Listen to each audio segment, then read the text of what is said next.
doyen. Monsieur le doyen, mesdames et messieurs les professeurs, chers collègues, chers étudiants.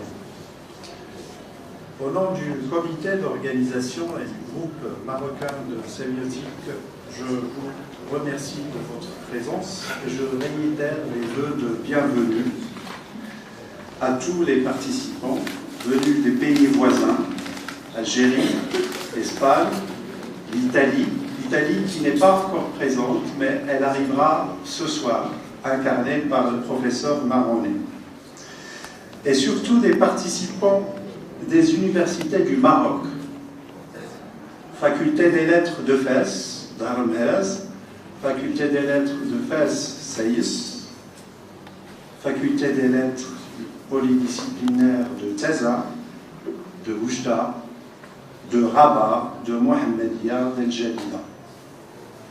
On ne peut douter de la représentativité et de la qualité d'un tel rassemblement. Permettez-moi de commencer par une citation de saint Augustin, tirée de De Doctrina Christiana.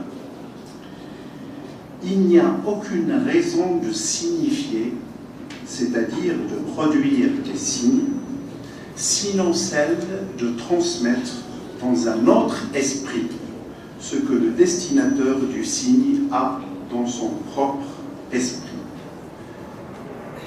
Je cite Augustin car je partage la conviction de ceux qui pensent que la science des signes ne date pas seulement de Ferdinand de Saussure, de ses cours de linguistique générale, mais peut remonter plus loin. Mais là n'est pas mon propos. Je cite Augustin parce que si son principe engage toute personne manipulant des signes, le même principe doit engager ceux qui pratiquent ou qui font de la sémiotique envers les autres chercheurs, partageant le même intérêt. Nous avons besoin de connaître ce que nous faisons les uns les autres. Et il serait triste de pratiquer la sémiotique et de penser la sémiotique dans les amphis, les revues ou les circuits habituels. La recherche sémiotique a besoin d'une structure pour abriter les chercheurs, leur permettre de communiquer leurs travaux les uns les autres, de confronter leur approche, leurs doutes, leurs angoisses les uns les autres. C'est dans cet esprit qu'est née l'idée de l'association marocaine de sémiotique, connue pour des raisons administratives sous le nom de Groupe marocain de sémiotique. Ce congrès est le prolongement de cette idée, dans la mesure où son but est de faire rencontrer non les auteurs modèles, mais les auteurs en chair et en os qui pratiquent la sémiotique. Sans une structure permanente, sans des congrès ou des colloques réguliers, la recherche sémiotique au Maroc ne peut ni avancer, ni relever les défis qui l'attendent. La sémiotique est une discipline naissante au Maroc. En l'absence de structures de recherche, de groupes, de projets et de visions, elle semble se chercher encore, même si le nombre des chercheurs de qualité ne cesse d'augmenter. Il y a deux façons de parler de la sémiotique au Maroc. Il y aurait une sémiotique d'inspiration arabo-musulmane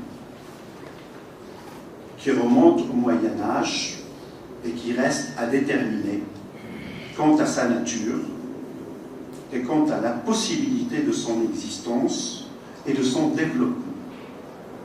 De l'autre côté, il y aurait une sémiotique naissante qui date des années 70.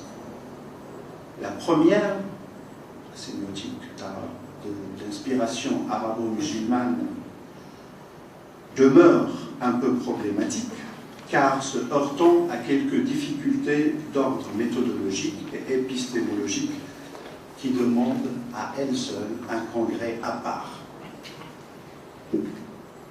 Personne ne peut nier que les philosophes arabes ont eu à réfléchir, et de façon très précise, sur le signe et sur la langue.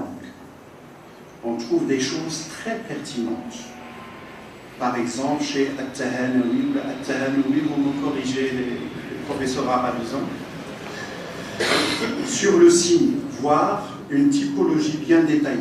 Encore faudrait-il déterminer de façon précise si son inscription dans un cadre strictement philologique n'en compromet pas les possibilités de développement. En d'autres termes, si l'on peut repérer chez At-Tahanoui, chez Jahed, chez Ar-Razi des esquisses d'une réflexion sur les signes, la logique interne de leur propre système nous autorise-t-elle à développer ces esquisses?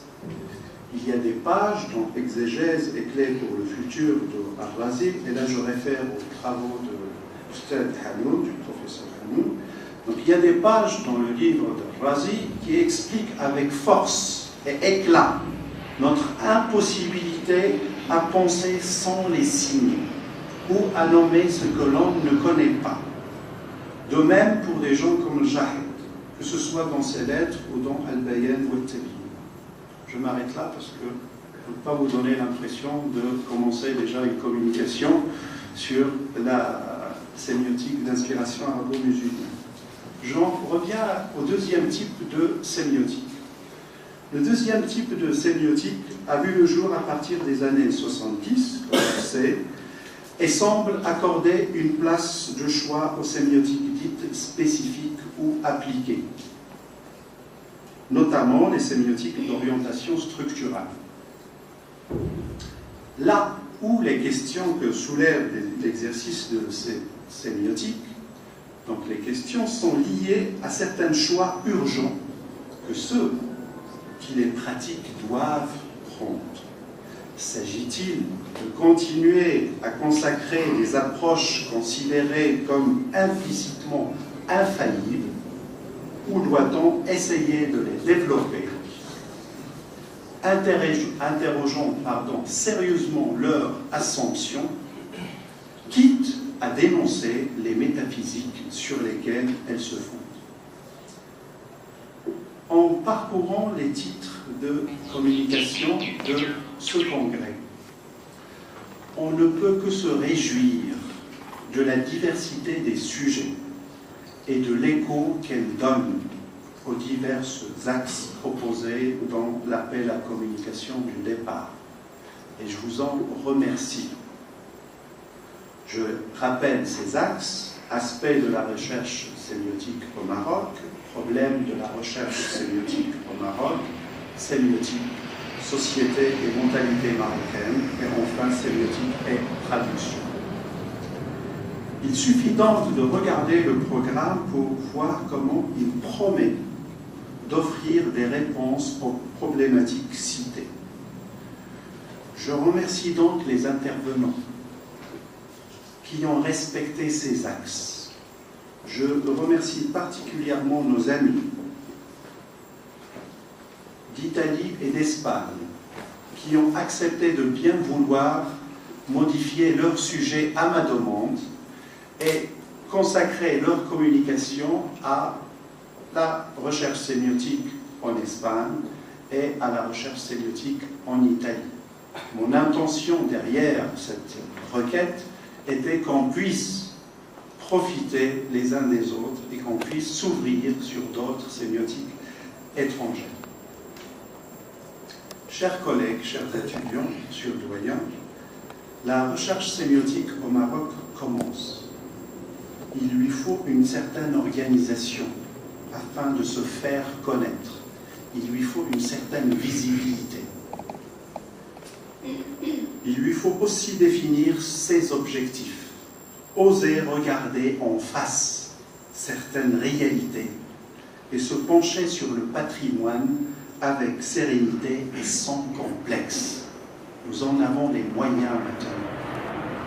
Nous espérons, grâce à vous et à travers ce congrès, susciter une prise de conscience quant à la richesse d'une discipline, quant à ses diverses possibilités de réalisation, mais aussi quant aux moyens qu'il faut se donner pour y arriver. Et je vous remercie.